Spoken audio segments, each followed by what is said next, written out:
Have you ever wondered what it's like to be a school counselor? Well, in this video, I'm going to talk a little bit about my journey in education. I'm going to share my experience and what specific degrees and training you need in order to be a school counselor. And then I'm going to talk about the best parts of this job. If you're new, my name is John Burnett, and I am a school counselor who loves supporting other school counselors. Here's what my friends think I do all day long. Here's what the teachers think I do. Drink coffee, Amazon. Here's what my family thinks I do. Tell me, how did that make you feel? Here's what students think I do all day. Mr. Burnett, can you please change my schedule? I want to be in class with all of my friends. And in reality, what I actually do is so much more complex. When I graduated, I received my bachelor's degree in Spanish, and I wanted to be an international translator.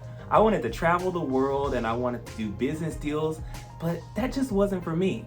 At the time, I was working at a bank as a teller, and I realized that customer service just wasn't my thing. It just wasn't my thing. I didn't want to sell loans or get people to open up a checking account. I was bored with it. I'm probably going to share my age a little bit here. I was looking at the classified section of the newspaper, and yeah, I know newspapers, right? Who reads those anymore?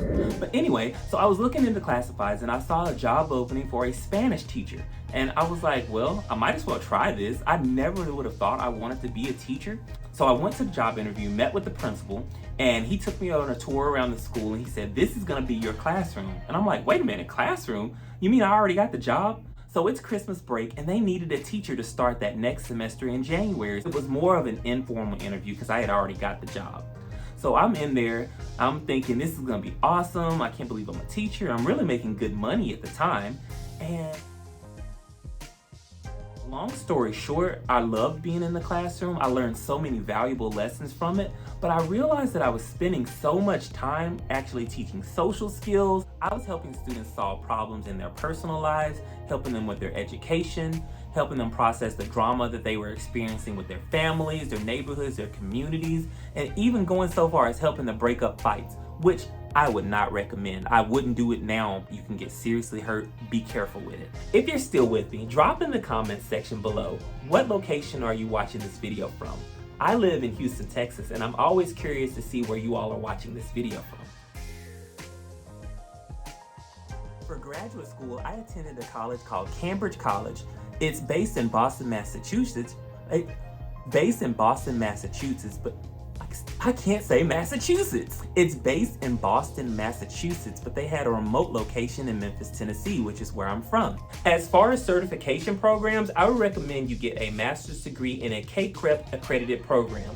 What that looks like is if you ever decide to be a mental health professional and get your licensed professional counseling degree and certification, then you can pursue that easily. Usually, it consists of taking a few extra classes, but it's worth it in the end. That way you won't have to go back later on and decide you want to be a licensed professional counselor. You have more courses to take.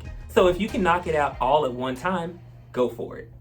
So I was a teacher from Monday through Friday with middle school students. Imagine that, teaching grades 6 through 8.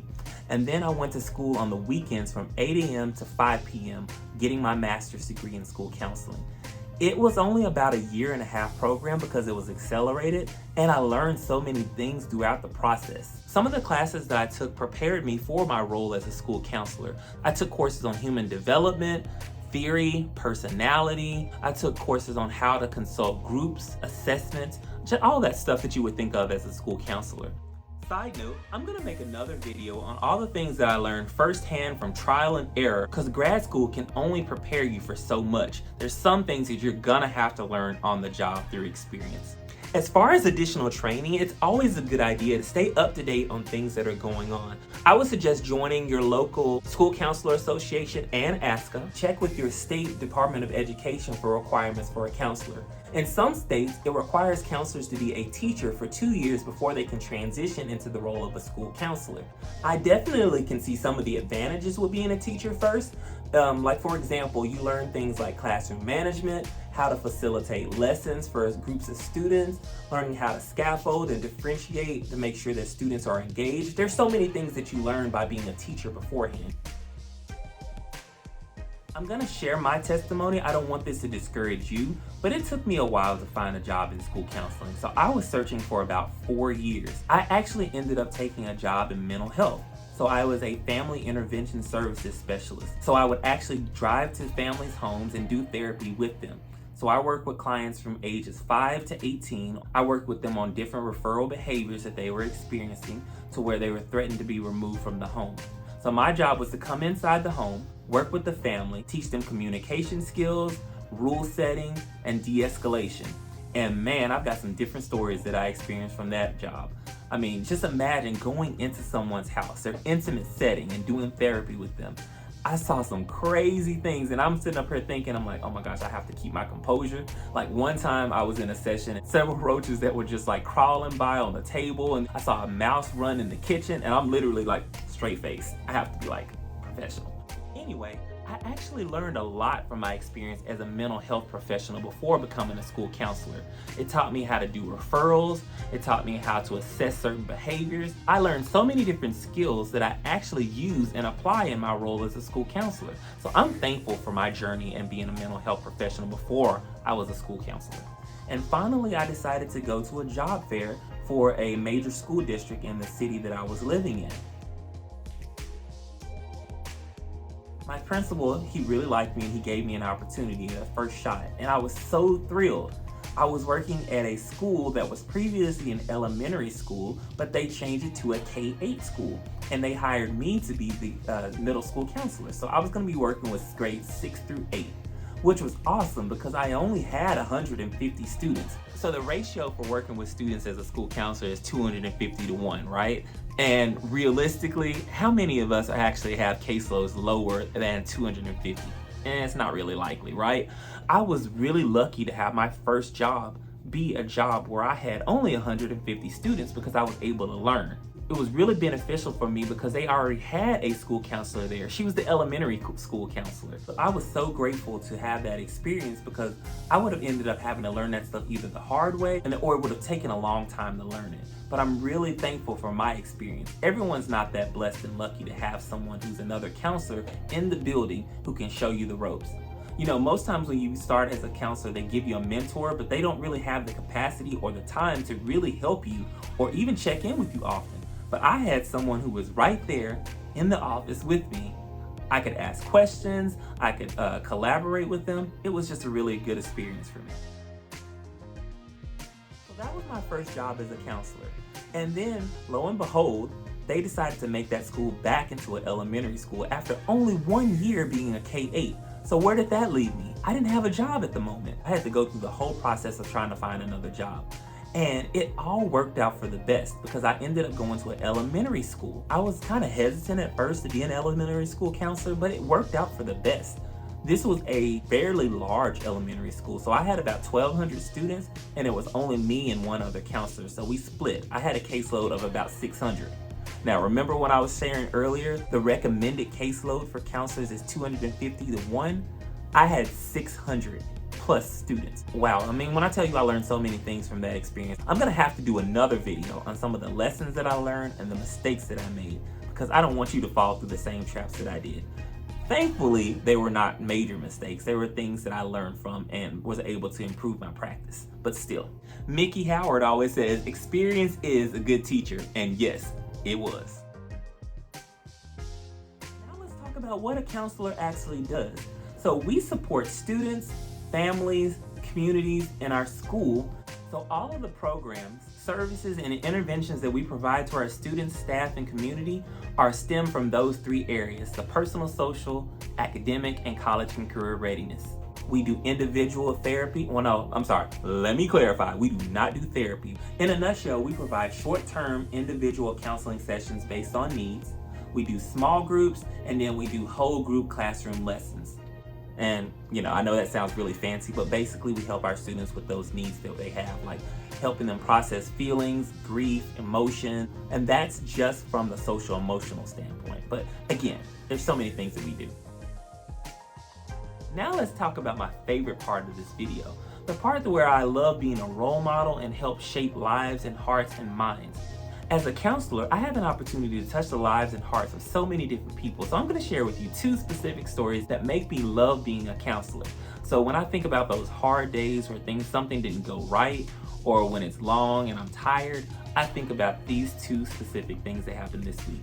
So we have a football team, and every Tuesday when they have a game, they have to dress up the day before. So during the school day, they'll come dressed up in a tie and a dress shirt and some nice slacks and shoes. I noticed a student walking in the hall. He had his tie around his neck, but it wasn't tied. And so I was like, hey, do you know how to tie a tie? And he was like, no. I said, come here, let me show you.